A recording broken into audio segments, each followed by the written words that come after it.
We're back then with another new player guide for Last Epoch. Today we will talk about the fastest way you can reach the level cap in the game, which is level 100. We actually have 10 different tips that are relevant to this. Now, before we do go in and we do start breaking it all down, if the video is helpful, please do take the time to hit the like, share, subscribe button, and leaving a comment below helps a ton as well. But let's go in and let's start breaking all this down now.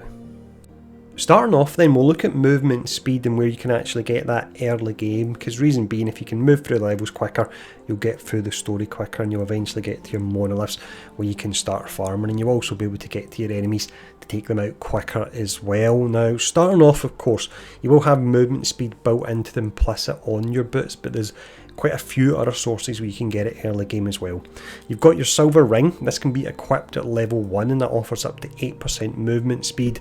Because you can equip 2 rings early game, that's an additional 16% movement speed you can get, which is really nice.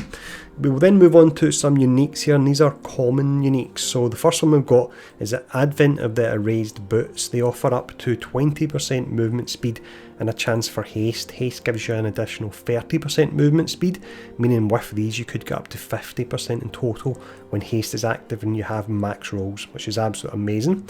We then have Lessons of the Metropolis, and they can offer up to 17% movement speed. Moving on to rings, we have the Quicksilver Coil, that will offer up to 8% and then an additional 30% for haste when that is active. You have the Arboreal Circuit, that can give you up to 18% movement speed. The Thornslinger Belt will offer 6%, Fighting Chance Gloves will give you up to 10%, and then finally the Falcon Body Armour can give you an additional 15% movement speed. So we mentioned a moment ago that you actually want to get to your monoliths as soon as you can to start farming. Now, technically you can actually access them from around about level 15 or 16.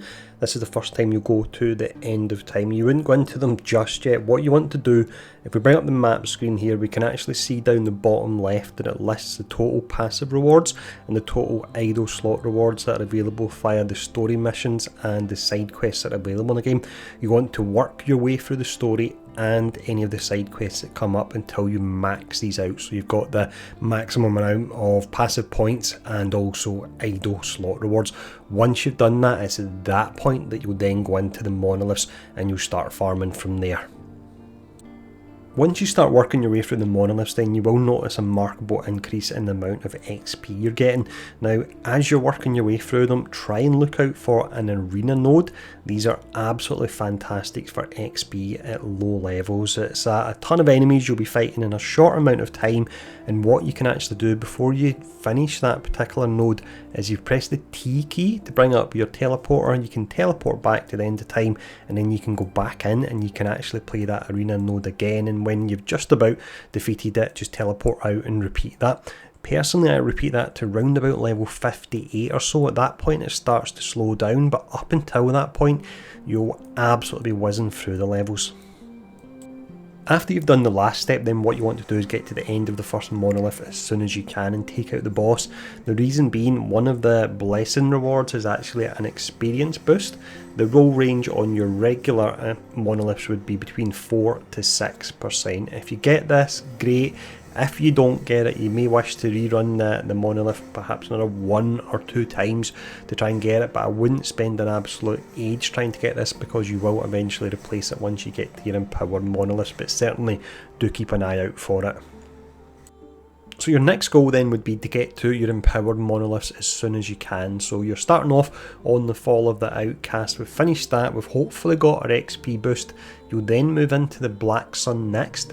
You then get End in the Storm. Yes, you will fight Lagoon here, who is a hard boss, but there are harder bosses in the game, so you're best to go up against him, and it's a bit of a skill check, and you will improve on the back of this fight once you actually beat it.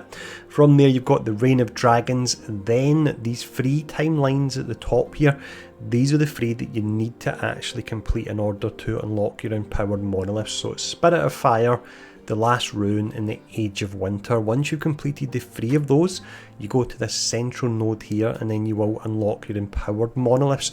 Now, I've never done this myself, but I believe if you're playing in multiplayer and you have other players who are actually at these level 90 timelines, what you can do is join up and party with them, and then it will unlock the node for teleporting to these particular timelines. So what you can essentially do is just jump straight to the level 90 timelines, complete them, and it'll get you into empowered even quicker.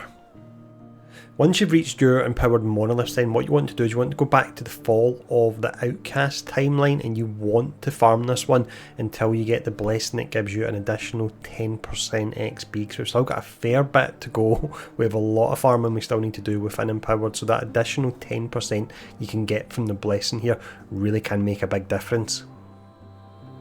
Once you've got a max roll on that particular blessing, then what you want to do is you want to find a timeline that's got either a blessing that you want to farm or a unique gear slot where you want to farm a particular item for that particular slot. You want to start working your way through all the different nodes. You work your way to the outside of the web, and then what you'll get is one of these particular nodes here. These allow you to increase the corruption. When you increase the corruption, it means that enemies will deal more damage, they'll have more health, so they'll be more dangerous.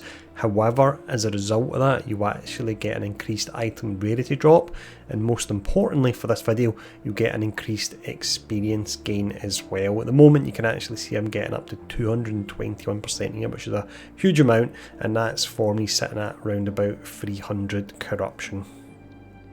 We just have a few general tips to finish up with here then. The first one is in regards to power leveling. In some games, what you can do, let's say if you're level 1 and you join up with a player who's level 100, you can go in, defeat enemies alongside them, or maybe not even defeat enemies, just hide behind them while they defeat enemies, and you'll get the full XP for that level 100 monster. With this game, the XP you get will be within a maximum of 5 levels of your character. So just as an example, let's say you're currently at level 50, you team up with a friend and they're going up against enemies that are level 70, you would only get the XP equivalent when defeating the monsters of 5 levels above you. You're level 50, so that means they would be the equivalent of level 55. So do just bear that in mind. Next I will mention the fact that when you're running through a zone, you'll come across your magic and your rare monsters. Yes, they'll be harder to defeat, but it's worthwhile doing it. The reason being that your magic monsters give you an additional 50% experience for defeating them. Rare monsters is a whopping 200% experience. Also, when you're running through the level, you'll see your various different shrines that can give you buffs for your character, such as 100% crit. Some of them will maybe drop a unique. For example, you can get experience versions of these. They will give you an additional 50% experience for 1 minute. So it's worthwhile clicking on all the shrines you actually see.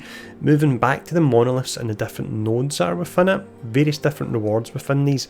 One of the rewards that's actually available are Tombs of Experience. So once you complete that particular monolith or complete that particular node, once you go in and you open your chest, you'll be able to get your Tombs of Experience, and it gives you a decent amount of XP as well. So with that, that really is everything you need to know to get into level 100 as fast as you can in Last Epoch. Now, one final thing I will actually say here is that I do intend to do level 1 to 75 fast leveling builds for each of the different masteries. So this will be the best builds you can actually use to get to that particular point, and then once you're up at around about level 70 or so, you can actually switch to the main build that you actually want to use. These videos, if they are out at the point of time that you're actually watching this, they will be linked in the description below. But as always, I hope this video has been helpful. If it has, once again, please do take time to hit a like, share and subscribe button, leave a comment below. Helps an absolute ton as well. But thanks for tuning in for this one. Stay safe. I'll see you all again soon.